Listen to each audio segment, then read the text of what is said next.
Da prescrição e da decadência da prescrição de disposições gerais. Violado o direito, nasce para o titular a pretensão, a qual se extingue pela prescrição nos prazos a que aludem os artigos 205 e 206. A exceção prescreve no mesmo prazo em que a pretensão. A renúncia da prescrição pode ser expressa ou tácita e só valerá sendo feita sem prejuízo de terceiro depois que a prescrição se consumar. Tácita é a renúncia quando se presume de fatos do interessado incompatíveis com a prescrição. Os prazos de prescrição não podem ser alterados por acordo das partes. A prescrição pode ser alegada em qualquer grau de jurisdição pela parte a quem aproveita. Os relativamente incapazes e as pessoas jurídicas têm ação contra os seus assistentes ou representantes legais que derem causa à prescrição ou não a alegarem oportunamente. A prescrição iniciada contra uma pessoa continua a correr contra o seu sucessor, das causas que impedem ou suspendem a prescrição. Não corre a prescrição entre os cônjuges na constância da sociedade conjugal, entre ascendentes e descendentes durante o poder familiar, entre tutelados ou curatelados e os seus tutores ou curadores durante a tutela ou curatela. Também não corre a prescrição contra os incapazes de que trata o artigo 3º, contra os ausentes do país em serviço público da União, dos Estados ou dos municípios, contra os que se acharem servindo nas Forças Armadas em tempos de guerra. Não corre igualmente a prescrição, pendendo condição suspensiva, não estando vencido o prazo, pendendo ação de aficção.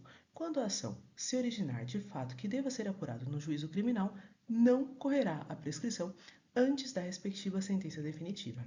Suspensa a prescrição em favor de um dos credores solidários, só aproveitam os outros se a obrigação for indivisível. Das causas que interrompem a prescrição. A interrupção da prescrição, que somente poderá ocorrer uma vez, dar-se-á por despacho do juiz, mesmo incompetente, que ordenar a citação, se o interessado a promover no prazo e na forma da lei processual, por protesto, nas condições do inciso antecedente, por protesto cambial, pela apresentação do título de crédito em juízo de inventário ou em concurso de credores, por qualquer ato judicial que constitui moro devedor, por qualquer ato inequívoco, ainda que extrajudicial, que importe reconhecimento do direito pelo devedor. A prescrição interrompida recomeça a correr da data do ato que a interrompeu ou do último ato do processo que a interromper. A prescrição pode ser interrompida por qualquer interessado. A interrupção da prescrição por um credor não aproveita aos outros. Semelhantemente, a interrupção operada contra o codevedor ou seu herdeiro não prejudica os demais coobrigados. A interrupção por um dos credores solidários aproveita aos outros, assim como a interrupção efetuada contra o devedor solidário envolve os demais e seus herdeiros. A interrupção operada contra um dos herdeiros do devedor solidário não prejudica os outros herdeiros ou devedores, senão quando se trate de obrigações e direitos indivisíveis. A interrupção produzida contra o principal devedor prejudica o fiador. Dos prazos da prescrição. A prescrição ocorre em 10 anos quando a lei não lhe haja fixado prazo menor. Prescreve em 1 ano a pretensão dos hospedeiros ou fornecedores de víveres destinados a consumo no próprio estabelecimento para pagamento da hospedagem ou dos alimentos. Inciso 2 foi revogado. A pretensão dos tabeliães, auxiliares da justiça, serventuários judiciais, árbitros e peritos pela percepção de emolumentos, custas e honorários. A pretensão contra peritos pela avaliação dos bens que entraram para a formação do capital de sociedade anônima, contado da publicação da ata da Assembleia que aprovar o laudo.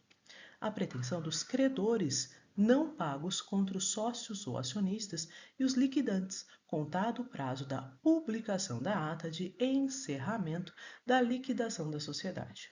Em 2 anos, a pretensão para haver prestações alimentares a partir da data que se vencerem. Em 3 anos, a pretensão relativa a aluguéis de prédios urbanos ou rústicos, a pretensão para receber prestações vencidas de rendas temporárias ou vitalícias, a pretensão para haver juros, dividendos ou quaisquer prestações acessórias pagáveis em períodos não maiores de 1 ano, com capitalização ou sem ela, a pretensão de ressarcimento ou de enriquecimento sem causa, a pretensão de reparação civil, a pretensão de restituição dos lucros ou dividendos recebidos de má-fé, correndo o prazo da data em que foi deliberada a distribuição. A pretensão contra as pessoas em seguida indicadas por violação da lei ou do estatuto, contado o prazo para os fundadores da publicação dos atos constitutivos da sociedade anônima, para os administradores ou fiscais da apresentação aos sócios do balanço referente ao exercício em que a violação tenha sido praticada, ou da reunião ou da Assembleia Geral que dela deva tomar conhecimento, para os liquidantes da primeira Assembleia Semestral posterior à violação. A pretensão para haver pagamento de títulos de crédito a contar do vencimento, ressalvadas as disposições de lei especial. A pretensão do beneficiário contra o segurador e a do terceiro prejudicado no caso de seguro de responsabilidade civil obrigatório. Em 4 anos, a pretensão relativa à tutela a contar da data da aprovação das contas.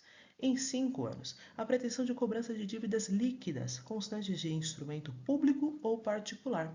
A pretensão dos profissionais liberais em geral, procuradores judiciais, curadores e professores, pelos seus honorários, contado o prazo da conclusão dos serviços, da cessação dos respectivos contratos ou mandato. A pretensão do vencedor para haver do vencido o que despendeu em juízo. A prescrição intercorrente observará o mesmo prazo da prescrição da pretensão, observadas as causas de impedimento, de suspensão ou de interrupção da prescrição previstas neste Código e observado o disposto no artigo 921 do CPC. Da decadência. Salvo disposição legal contrário, não se aplicam à decadência as normas que impedem, suspendem ou interrompem a prescrição. Aplica-se à decadência o disposto nos artigos 195 e 198, inciso 1º. É nula a renúncia à decadência fixada em lei. Deve o juiz de ofício conhecer da decadência quando estabelecida por lei. Se a decadência for convencional, a parte a quem aproveita pode alegá-la em qualquer grau de jurisdição, mas o juiz não pode suprir a alegação.